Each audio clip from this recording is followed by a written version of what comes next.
चलिए news room live की शुरुआत बड़ी खबर से करते हैं। गृह मंत्री अमित शाह 12 नवंबर को वाराणसी जाएंगे। तो बड़ी खबर, गृह मंत्री अमित शाह 12 नवंबर को वाराणसी जाएंगे। पार्टी संगठन के साथ करेंगे बैठक। केंद्रीय मंत्री धर्मेंद्र प्रधान, मुख्यमंत्री योगी भी रहेंगे मौजूद। 13 नवंबर को राष्ट्रीय राजभाषा कार्यक्रम में करेंगे शिरकत। तो बड़ी खबर, गृह मंत्री अमित शाह 12 नवंबर को वाराणसी जाएंगे। पार्टी संगठन के साथ बैठक करेंगे।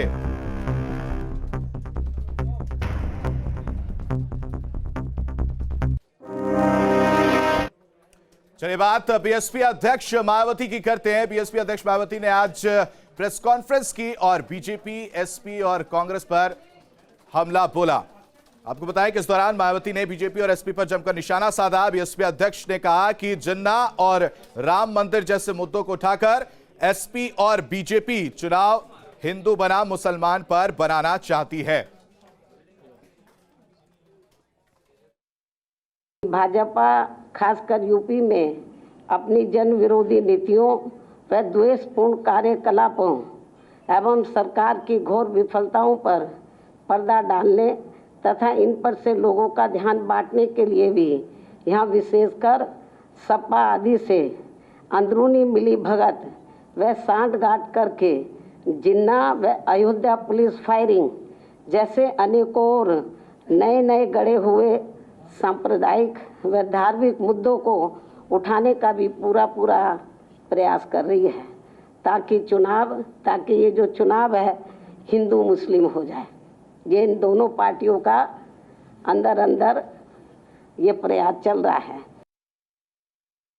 भाजपा खासकर यूपी में अपनी जन विरोधी नीतियों व द्वेषपूर्ण कार्यकलापों एवं सरकार की घोर विफलताओं पर पर्दा डालने तथा इन पर से लोगों का ध्यान बांटने के लिए भी यहाँ विशेषकर सपा आदि से अंदरूनी मिलीभगत व सांठगांठ करके जिन्ना व अयोध्या पुलिस फायरिंग जैसे अनेकों और नए गढ़े हुए सांप्रदायिक व धार्मिक मुद्दों को उठाने का भी पूरा प्रयास कर रही है, ताकि ये जो चुनाव है हिंदू मुस्लिम हो जाए।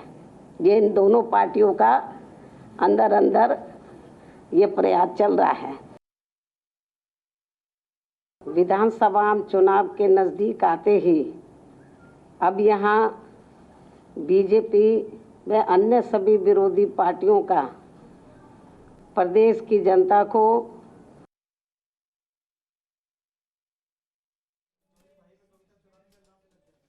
चलिए अब बात मुख्यमंत्री योगी आदित्यनाथ की। मुख्यमंत्री योगी आदित्यनाथ आज बदायूं पहुंचे, जहां उन्होंने करोड़ों की लोकार्पण और परियोजनाओं का शिलान्यास किया। बदायूं पहुंचे सीएम योगी आदित्यनाथ 1328 करोड़ की 359 विकास परियोजनाओं का लोकार्पण और शिलान्यास किया। साथ ही आयुष्मान कार्ड, प्रधानमंत्री आवास योजना के लाभार्थियों को आवास की चाबी और चेक सौंपा। इस दौरान सीएम योगी ने पूर्व की अखिलेश सरकार पर जमकर निशाना साधा। योगी ने कहा कि पिछली सरकार ने आतंकियों के मुकदमे वापस लेने का काम किया था, माफियाओं को संरक्षण देती थी। हमारी सरकार में माफियाओं की अवैध संपत्तियों पर बुलडोजर चलता है।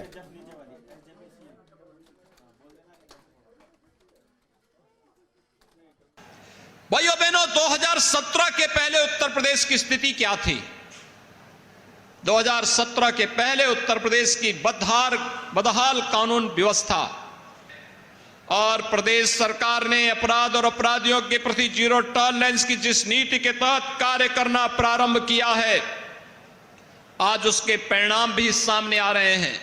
वहीं देश के अंदर पेशेवर अपराधी और सत्ता के संरक्षण में अपराध पलने वाले अपराधी और माफियाओं के खिलाफ कैसे कार्रवाई होनी चाहिए, उत्तर प्रदेश ने उसकी नजीर भी देश के सामने प्रस्तुत की है। 1800 करोड़ रुपए की माफियाओं की संपत्ति जब्त की गई है और लगभग इतने ही करोड़ रुपए की उस अवैध संपत्ति को जो जब्त नहीं हो सकती थी, उसको बुलडोजर लगा करके ध्वस्त करने का कार्य भी राज्य की सरकार ने ही किया है। भाइयों बहनों, सोच होती है सरकारों की। याद करिए, समाजवादी पार्टी की सरकार 2012 में आई थी। उसने पहला काम क्या किया था?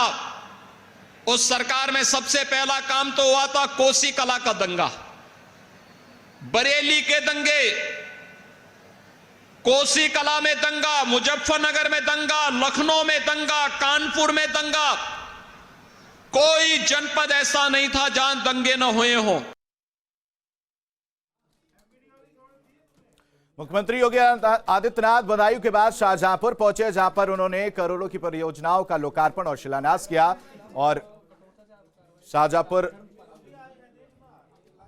मुख्यमंत्री योगी आदित्यनाथ बदायूं के बाद शाहजहांपुर पहुंचे थे, जहां करोड़ों की योजनाओं का शिलान्यास और लोकार्पण किया। जनसभा को संबोधित करते हुए सीएम योगी ने समाजवादी पार्टी पर जमकर हमला किया। उन्होंने कहा कि पहले तो सिर्फ सैफई में बड़ा आयोजन होता था, सैफई में नाच गाना होता था, आज अयोध्या में दीपोत्सव होता है। और आपकी आस्था के सामने अब तो कोरोना भी पस्त हो गया है। कोरोना ने दुनिया को पस्त किया, आपकी आस्था और आपके उमंग ने कोरोना को पस्त कर दिया।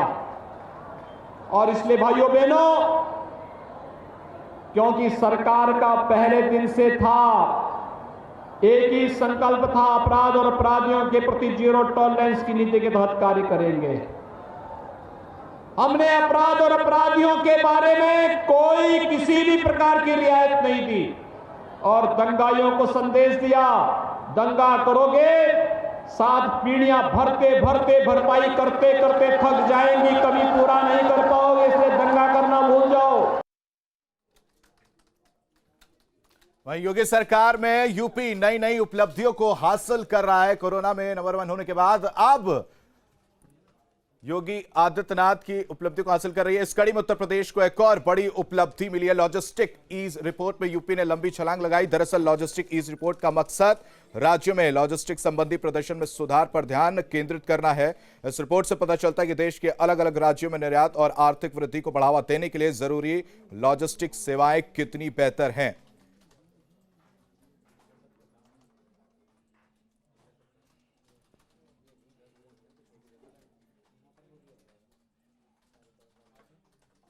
चलिए बात समाजवादी अध्यक्ष अखिलेश यादव की करते हैं। आज समाजवादी अध्यक्ष अखिलेश यादव ने इत्र लॉन्च किया है। आपको बताएं कि 2022 में समाजवादी इत्र नाम से परफ्यूम लॉन्च करने के बाद उन्होंने कहा कि 2022 में नफरत खत्म हो जाएगी। इस इत्र को कन्नौज से सपा एमएलसी पंपी जैन ने तैयार किया। उन्होंने बताया कि इस इत्र को तैयार करने में 2 वैज्ञानिकों को 4 महीने का समय लगा। इसकी खास बात यह है कि कश्मीर से कन्याकुमारी तक इस इत्र में 22 प्राकृतिक इत्र का उपयोग किया गया है। आप इसको यूज करेंगे तो आपको समाजवाद की सुगंध महसूस होगी। इसलिए 22 में बदलाव हो करके रहेगा। मुझे खुशी है इस बात की कि हमारे समाजवादी पार्टी के एमएलसी पंपी जैन, उनके प्रयास से, उनकी टीम के प्रयास से एक बहुत अच्छा परफ्यूम बनाया है। और जैसा कि उन्होंने कहा, जो महकते हुए जाएंगे उन्हें समाजवादी पार्टी और समाजवादी विचारधारा याद दिलाते हुए जाएंगे। रंग भी लाल हरा रखा है आपने। अगर कहीं दूसरी जगह चली जाए ये बोतल, खुशबू बदल पाए ना बदल पाए, लेकिन रंग जरूर बदल देंगे। और जब ये हमारे पत्रकार साथी लगा कर जाएंगे तो समाजवादी खुशबू वहां भी पहुंच जाएगी। वो जान जाएंगे कि कौन आने वाला है। चलिए बात अब छठ महापर्व की करते हैं। आज छठ महापर्व का दूसरा दिन है और खरना की परंपरा व्रती महिलाएं निभा रही हैं। जायजा लिया हमारे संवाददाता सुशांत मुखर्जी ने। छठ का महापर्व शुरू हो रहा है, पर वाराणसी में गंगा का जलस्तर अभी भी मौजूदा जो जलस्तर है उससे काफ़ी हद तक नीचे नहीं आया है। हालांकि कुछ हद तक गंगा के जलस्तर नीचे आने से जो सिल्ट का पहाड़ जमा है गंगा घाट पर, वो तस्वीरों में देख सकते हैं कि किस तरीके से नगर निगम के कर्मचारी लगातार पंप के माध्यम से सिल्ट हटाने में जुटे हुए हैं। पर छठ का त्यौहार शुरू हो रहा है, ऐसे में इतनी जल्दी इस भारी भरकम सिल्ट को हटाना बहुत मुश्किल है। इसके अलावा गंगा का जलस्तर अभी भी सामान्य से काफ़ी बढ़ा हुआ है। गंगा के घाट के संपर्क एक दूसरे से टूटे हुए हैं।